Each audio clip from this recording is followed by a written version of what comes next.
송하시겠습니다. 84장 찬송. 84장 찬송.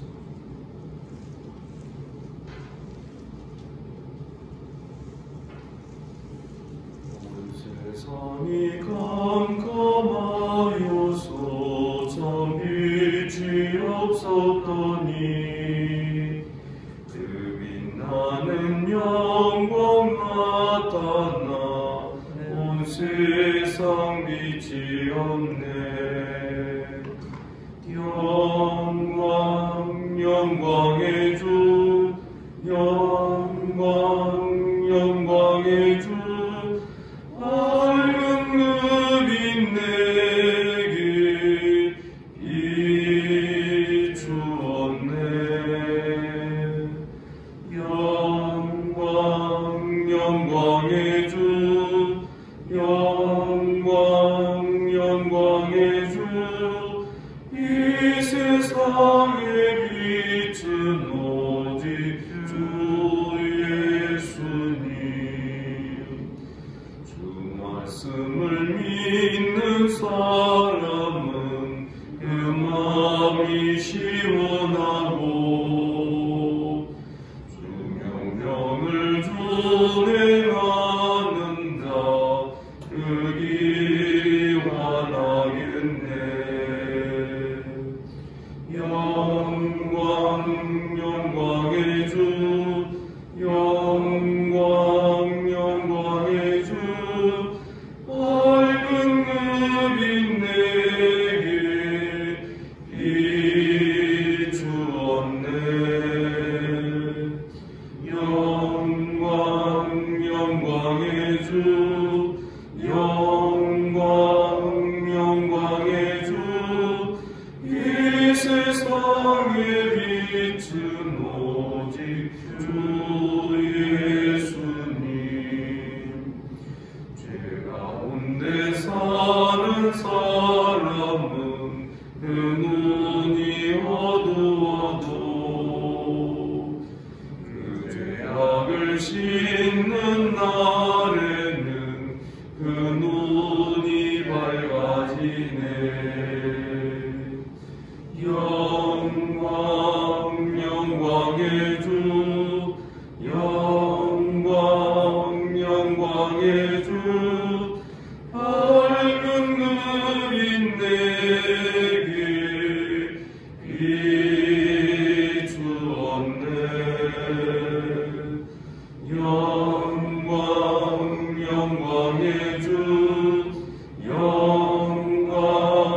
영광의 주, 이 세상의 빛은 오직 주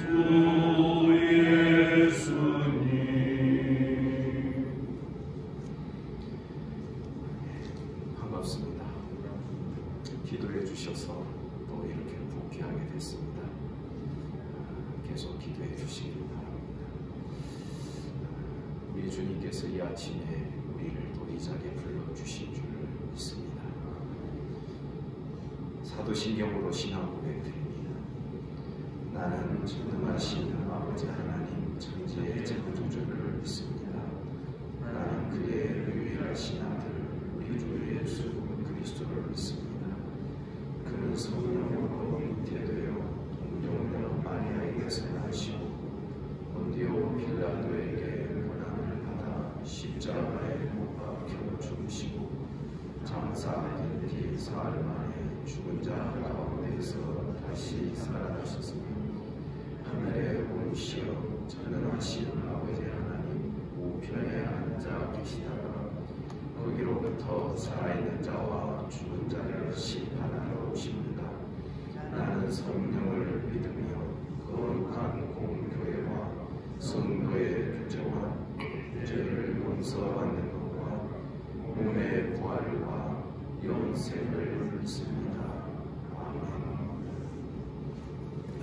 하나님 말씀 신약성경 요한복음 1장 1절부터 18절까지 교독하겠습니다.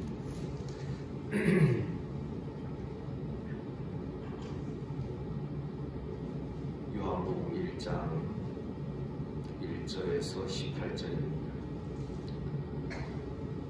태초에 말씀이 계시니라. 이 말씀이 하나님과 함께 계셨으니 이 말씀은 곧 하나님이시라.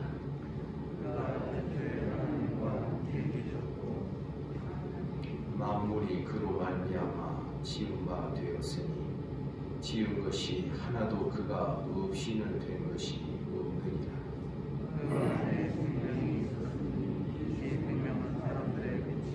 빛이 어둠에 비추되 어둠이 깨닫지 못하더라.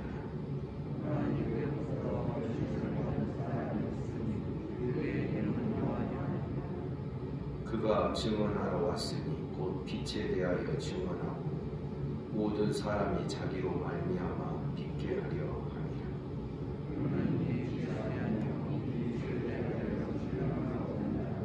참빛 곧 세상에 와서 각 사람에게 비추는 빛이 있었나니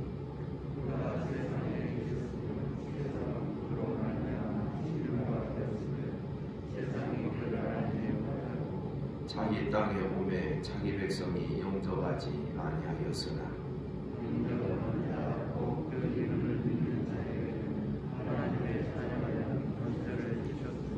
이는 혈통으로나 육정으로나 사람의 뜻으로 나지 아니하고 오직 하나님께로부터 난 자들이니라.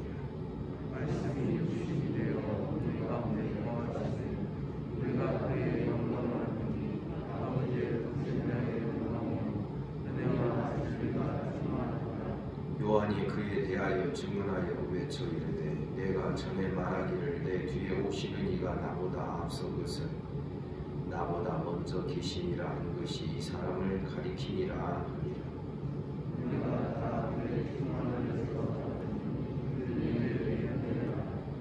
율법은 모세로 말미암아 주어진 것이요 은혜와 진리는 예수 그리스도로 말미암아 온 것이라.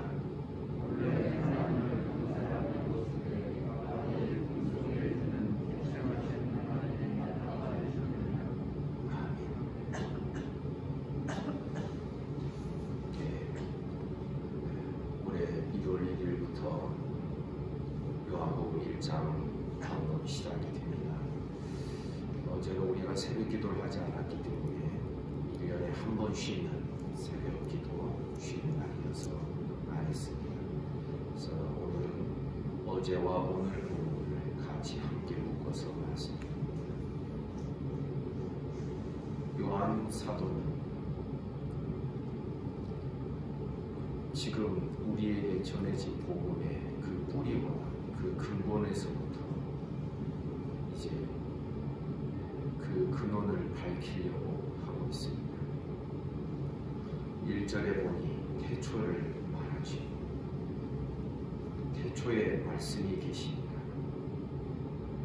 이 태초는 창세기 1장 1절의 태초와도 연결이 됩니다. 사실 시간적으로는 태초에는 시간이 없었기 때문에 그러나 우리 경우로 말하면 창세기 1장 1절의 태초보다도 더 앞선 태초라고 우리가 말을 할 수도 있을 것입니다. 오직 하나님만 계셨을 그 태초에 말씀이 계십니다. 우리 말로 말씀이라고 번역을 해놓으니까 우리는 그 이상 더 생각을 하지 않게 됩니다. 그러나 이 말씀은 로고스를 뜻하는데 로고스라 하면 결국 이것저것 다 창조해서 연구한 결과를 말씀드립니다. 모든 근원을 모든 것의 근원자를 설명을 할 때에 로고스가 근원이 돼서 세상이 만들어지고 모든 것이 다 그로부터 나와서 그에게로 돌아간다 할 때에 그러한 존재를 우리는 로고스라고 말하게 되는 것입니다. 태초에 그 로고스가 계셨습니다. 여기 계시다라는 이 단어는 그냥 계속해서 존재하고 있었다라는 것입니다. 그러니까 이것은 신적 존재를 것이지. 변하지 않는 불변의 존재를 존재한다라고 말할 때에 이런 헬라어 어문을 사용합니다. 태초에 로고스가 계셨는데 이 로고스가 하나님과 함께 계셨다. 하나님과 함께 계셨다 하는 것은 하나님을 향하여 바라보고 계셨고 하나님과 인격적인 교제를 이루며 계셨다는 것을 말하고 있는 것입니다. 그렇기 때문에 이 로고스는 곧 하나님이시다. 태초에 하나님만이 계셨을 그때에 하나님과 교제하고 계셨던 이 로고스가 하나님이시다. 2절에도 그가 태초에 하나님과 함께 계셨다. 그리고 3절에 보면 만물이 그로 말미암아 지은 바 되었으니 지은 것이 하나도 그가 없이는 된 것이 없느니라. 이 세상의 모든 만물, 하늘에 있는 것이나 땅에 있는 것이나 보이는 것이나 보이지 않는 모든 만물이 다 그로 말미암아 그 로고스로 말미암아 지은 바 되었다는 것입니다. 그래서 지은 것이 하나도 그가 없이는 된 것이 없느니라. 이것은 하나님께서 말씀으로 빛이 있으라 하심에 빛이 있고 하는 그 말씀 창조와도 연결이 되는 부분인 것입니다. 결국 하나님은 또 다른 하나님이신 성자 이 로고스를 통하여 이 세상을 창조하셨다는 것입니다. 그런데 우리가 설명하느라고 이렇게 설명하다 보면 마치 삼위일체를 부인하는 것 같은 표현이 나올 수밖에 없다라는 것을 여러분 양해해 주시기를 바랍니다. 그러나 저희 마음속에는 분명히 삼위일체의 하나님의 교리를 있습니다. 만물이 그로 말미암아 지은 바 되었고 지은 것이 하나도 그가 없이 된 것이 적어도 이런 하나님의 온전하신 창조를 우리가 마음에 담고 적용을 하게 되면 사실 우리 믿는 자들은 아무것도 두려워할 필요가 없는 것입니다. 모든 것이 다 하나님의 만드신 것들이요 하나님의 솜씨이기 때문에 우리가 어두운 길을 걸어갈 때에도 그 어두움도 하나님이 내신 것이고 그래서 모든 우주 만물이나 빛과 어두움이나 깊음이나 높음도 다 하나님이 내신 것이라는 것을 우리는 잊지 말아야 하는 것입니다. 그런데 처음 이 세상을 창조하실 때부터 대원칙과 분명한 원리가 4절에 기록되어 있습니다. 그 안에 생명이 있었습니다. 그 로고스 안에 생명이 있습니다. 이 생명이라고 하는 것은 우리가 육신적으로 죽지 않았기 때문에 살아있다고 하는 이 살아있는 것을 말하는 것입니다. 이 생명은 오직 그 로고스 안에만 있는 독특한 생명인 것입니다. 그리고 이 생명은 사람들의 빛이다. 사람을 무엇 때문에 창조하셨는가? 이 로고스 안에 있는 생명을 주시기 위하여 그래서 그 생명이 자라고 그 생명이 더 풍성해지도록 하시기 위하여 사람을 창조하시고 에덴 동산에 사람을 두시고 이 로고스를 상징하는 생명나무를 바로 에덴 동산 중앙에다가 심어 두셨던 것입니다. 물론 우리가 아는 대로는 생명나무만 심어진 게 아니라 생명나무와 선악을 알게 하는 열매를 맺게 하는 나무도 선악과 나무도 같이 있었던 것입니다. 그래서 우리는 4절을 통하여 분명히 깨달아야 됩니다. 적어도 이 로고스 안에 있는 이 생명, 하나님이 우리에게 예수 그리스도를 통하여 이 로고스를 통하여 주시기를 원하신 이 생명은 결코 사람에게서 만들어질 수 있는 것이 아니다. 그리고 더 중요한 것은 이 생명은 창조된 것이 아니다. 이 생명은 그냥 만들어진 것이 아니라 본래 태초에 존재하고 계셨던 이 로고스 안에, 이분 안에 있는 생명이었다. 그리고 이 생명을 사람들에게 나눠주시기 위하여 하나님의 형상대로 사람을 창조하셨다는 거죠. 이 생명이 사람들의 빛이라 그랬습니다. 이 생명이 사람의 빛이라는 것은 생명이 빛이다라는 단순한 표현이 아니라 이 생명이 이제 사람들의 소망이 되고 이 생명이 사람들의 나아갈 길이 되기도, 이 사람들이 그 빛을 따라서 이 생명을 따라서 걸어가야 되는 인생의 의미와 목적이 이 생명 안에 있는 이 빛의 그 모든 존재 의미가 있는 이러한 빛이었다라는 것입니다. 그리고 5절에 보니 빛이 어둠에 비쳤습니다. 이 빛이 어둠에 비쳤다고 하는 것은 예수 그리스도의 생명의 빛이 계속해서 계시되고 비쳤다라는 것을 말합니다. 에덴 동산에서부터 시작하여 계속해서, 그리고 구약시대 내내 아브라함에게 약속하셨던 그 복의 나라도 생명의 빛이 들어있는 나라인 것입니다. 바벨탑 사건은 이 생명의 빛을 거절한 사람들이 만든 세상 나라의 모습이에요. 구약의 모든 제사제도와 모든 희생의 빛, 성소와 성막의 모든 제도들, 여기에 분명히 예수 그리스도 안에 있는 생명의 빛이 계속 비치고 있었던 것입니다.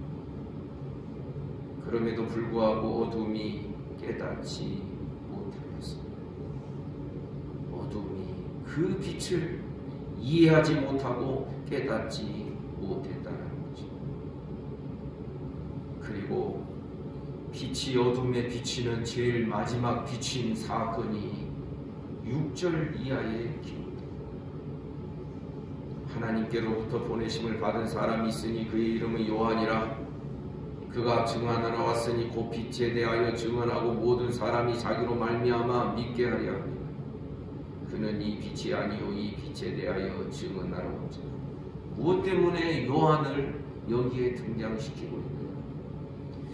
구약시대에 계속해서 이 생명의 빛이 계시되고 비춰지는 제일 마지막 구약의 사람이 바로 요한이기 때문에 그렇습니다. 이 요한은 빛에 대하여 증언하러 온 마지막 사람이었습니다. 8절에 보니 그는 이 빛이 아니요 이 빛에 대하여 증언하러 온 자라. 그러다가 9절에 보니 참 빛을, 구약시대의 모든 그림자로 비춰졌던, 그림자의 제도와 그림자 방식으로 비춰졌던 그 빛이 이제는 다 사라지고 이제 진짜 빛이 이 세상에 왔다는 것이, 참 빛이라고 할 때 이 참이라는 의미가 구약과 예수 그리스도의 관계에서 설명이 될 수 있는 것입니다. 10절에 보니 그가 세상에 계셨으니 세상은 그로 말미암아 지은 바 되었으되 세상은 그를 알지 못하였습니다. 이 10절 말씀은 각 사람에게 비치는 이 빛이 있었지만은 이 세상이 얼마만큼 어두움 가운데 사로잡혀 있었는지를 우리에게 보여줍니다. 빛을 알지 못합니다. 세상이 그를 깨닫지도 못합니다. 세상이 그로 말미암아 지은 바 되었지만 세상이 그를 알지 못하였다. 얼마나 온 세상이 깜깜한 어둠 속에 휩싸여 있는지를 우리에게 보여주는 것입니다. 11절에 보니 자기 땅에 오매 자기 백성을 영접하지 아니하였다. 그러나 12절 영접하는 자 곧 그 이름을 믿는 자들에게는 하나님의 자녀가 되는 권세를 주셨습니다. 이 생명의 빛 앞에서 사람들의 반응이 둘로 쫙 갈라지는 것을 우리에게 보여줍니다. 알지 못하고 거절하고 영접하지 아니하였지만 그러나 영접한 사람도 있었다. 그 영접하는 자에게, 그 이름을 믿는 자들에게는 하나님의 자녀가 되는 권세를 주십니다. 그러나 13절 이것은 혈통으로 육정으로 사람의 뜻으로 되는 것이 아닙니다. 이것은 구약의 방식과는 다르다라는 것입니다. 사실 엘리야 선지자 이후부터는 하나님께서는 이제는 이스라엘 중심으로 일하지 아니하십니다. 혈통을 따라서 일하시는 하나님이 아니십니다.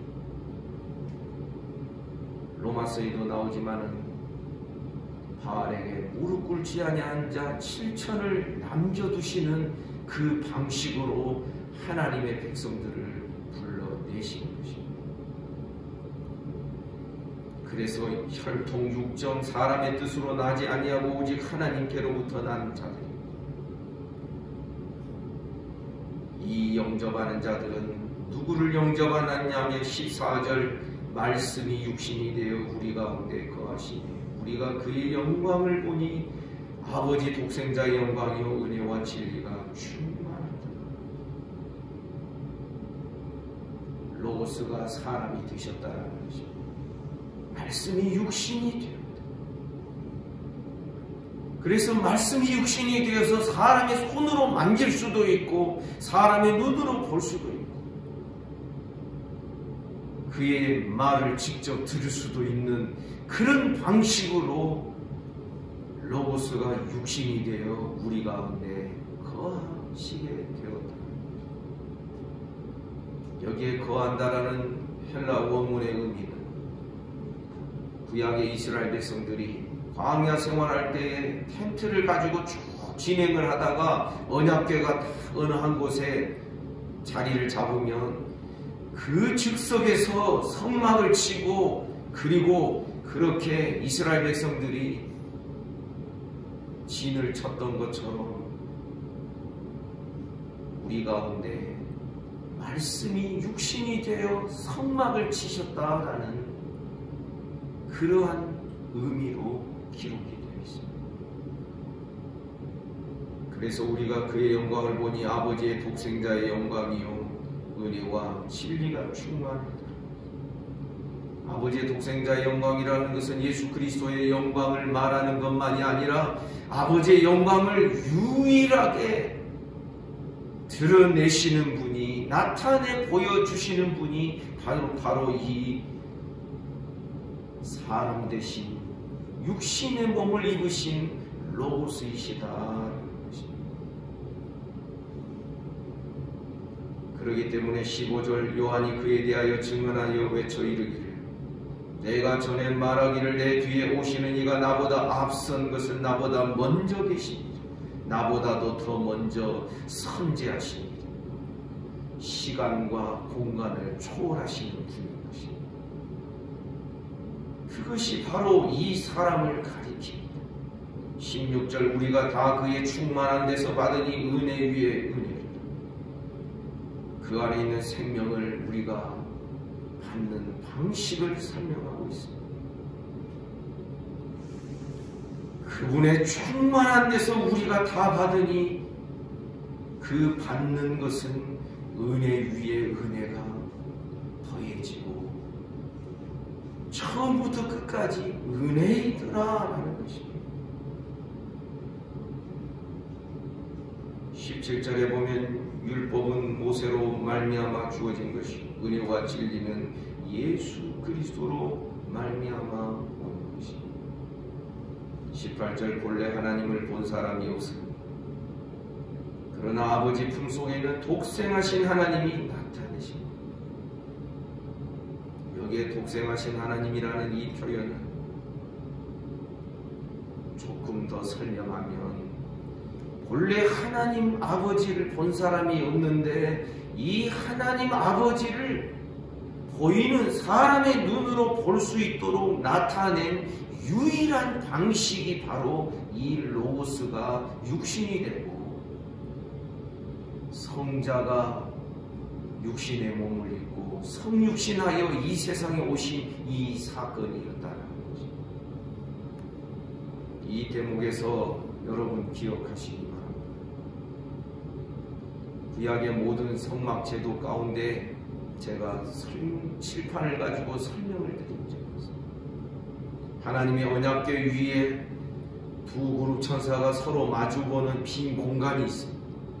이 비어있는 이곳이 구약시대 내내 비어 있었는데 그곳이 바로 하나님의 보좌라고 말하고 있습니다. 두 그룹 사이에 좌정하신 여호와예요.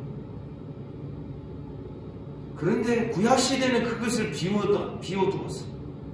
왜냐하면 다른 것은 하나님께서 명령하신 설계도대로 다 성막에 여러가지 제도와 여러가지 것들을 만들고, 그러나 하나님의 형상에 관한 것만큼은 사람의 손을 빌려 제작하지 아니하셨습니다.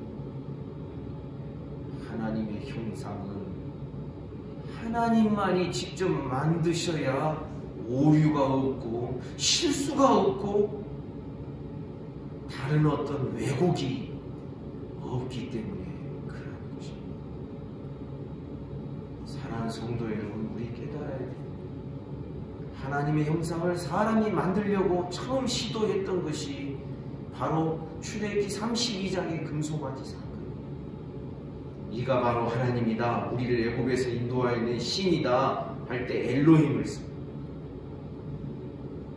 하나님을 금송아지 형상에 비겨서 사람에 만들어가지고 사람의 손으로 만들어서 이가 바로 하나님이다. 이것을 하나님께서는 큰 죄로 여기셨던 것입니다. 여러분, 우리 깨달아야 됩니다. 하나님에 대한 것을 사람의 손을 거치면요 반드시 손상을 입게 되어 있습니다. 그래서 구약시대는 그 하나님의 형상을 비워두셨다가 이제 신약시대의 그 하나님의 형상은 어떤 물건이나 모양이 아니라 예수 그리스도의 성육신 하심으로 하나님이 직접 만드신 하나님의 형상이 바로 예수님이시다라는 겁니다. 여러분 믿으시죠? 그 이야기를 18절이 하고 있는 것입니다. 원래 하나님 본 사람은 아무도 없었다. 구약시대 내내 빛이 비춰지는 그런 시대였지만 그럼에도 불구하고 하나님을 본 사람은 아무도 없었는데 이제는 하나님을 볼 수 있게 되었다. 아버지 품속에 있는 그분이 하나님의 영광과 하나님의 형상을 보여주는 유일한 분이라는 의미에서 독생하신 하나님이라는 그 표현을 사용하고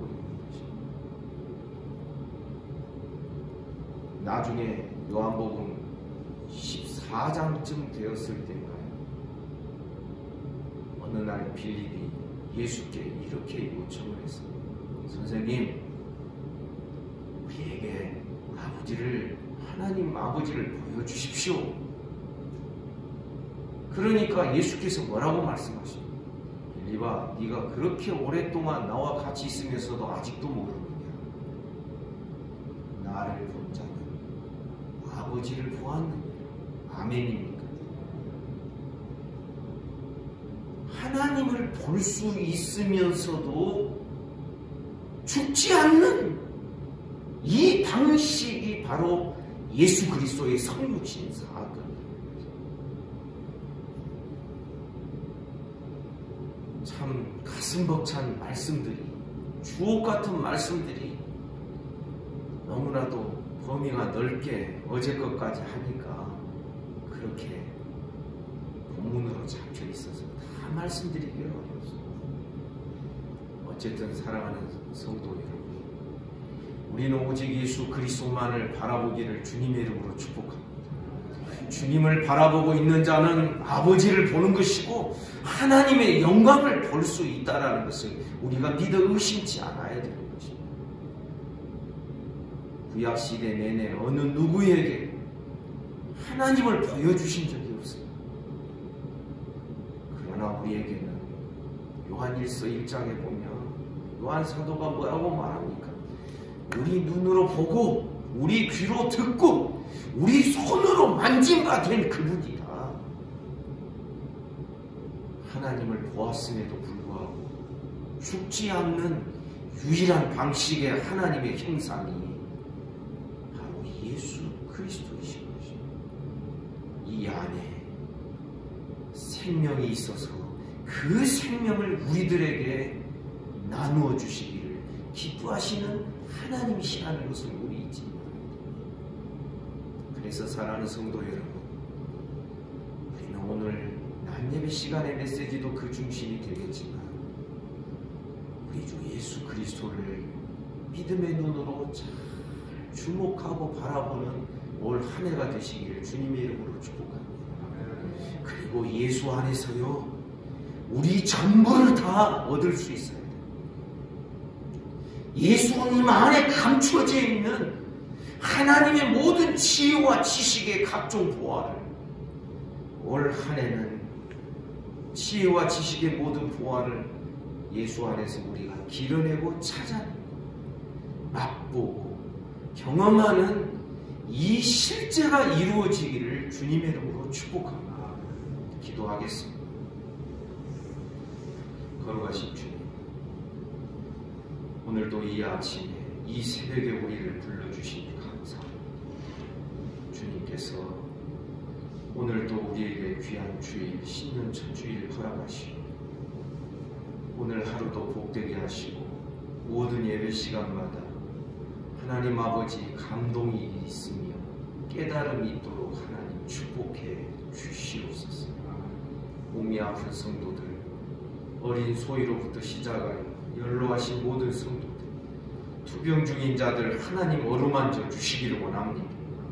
예수 이름으로 명하노니 깨끗함을 받을지어다. 오늘도 모든 예배 시간 또 예배드리는 한국의 이민족의 모든 교회들, 온 세계의 교회를 축복하시며 하나님 영광 받아 주시옵소서. 예수님 이름으로 기도하옵나이다. 아멘. 말씀 묵상하시겠습니다.